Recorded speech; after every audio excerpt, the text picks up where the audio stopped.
Brewers hosting the Mets, and the Mets are minus 120 on the money line. The Brewers are plus 101. The over-under is 8 runs. The Mets, laying a run and a half on the run line, are plus 143, meaning if you bet them that way, they must win by 2 runs or more. And the Brewers getting a run and a half on the run line are minus 174, meaning if you bet them that way and they win this game outright, you win. They lose by 1, you win. Now, when you hear the stats, the fact that the Mets are the favorite in this game is going to be a tad bit perplexing, especially how I know that this is going to sound like a hater, but I like to take my jabs at the Mets fans because I'm a Yankees fan, grew up in New York, and I have a lot of Mets fans, and they love to talk trash. So it's nice to see them implode and possibly not make the playoffs. Peterson has pitched twice against the Brewers last year. 6 shutout innings, they won 7-2. He struck out 5. 4 innings, 5 runs, 5 earned. They lost 7-6. That was in Milwaukee, and he struck out 5.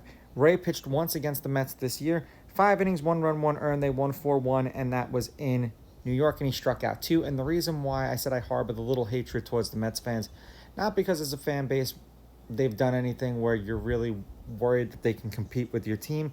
It's just that the little brother syndrome, and they always like to yap. And I know several Met fans that when the Mets were really bad, they'd throw on Red Sox hats and pretend to root for them. And yeah, that's a no-no. Head-to-head, the Brewers have won the last 7 games that they've played against the Mets. The Brewers are 9-1 against the Mets in their last 10 meetings. The home team is on a 2-game winning streak. The road team is 6-4. The underdog is 7-3 on the money line. And the underdog getting a run and a half on the run line is 8-2. There have been 4 one-run games in their last 10. The under is 6-3-1. And at 8 runs, 1, 2, 3, 4, 5. The over-under would be 5-5 in those games. I understand that Peterson is supposed to be on the mound. I think that they were trying to save him for sale, and we'll see now that the Mets have been losing that they actually need to throw him because they need to win. They've lost his last 3 starts, 6 innings pitched, 5 hits, 18.1 outs recorded, 5.6 hits, 1.7 walks, 1.8 earned runs, 2.2 runs overall. The 1.8 are earned. 0.2 home runs, 87.1 pitches per game, 14.8 pitches per inning. The Brewers are throwing Ray, and I know that they haven't confirmed him yet because I was waiting for the damn pitching matchup for this game for quite some time.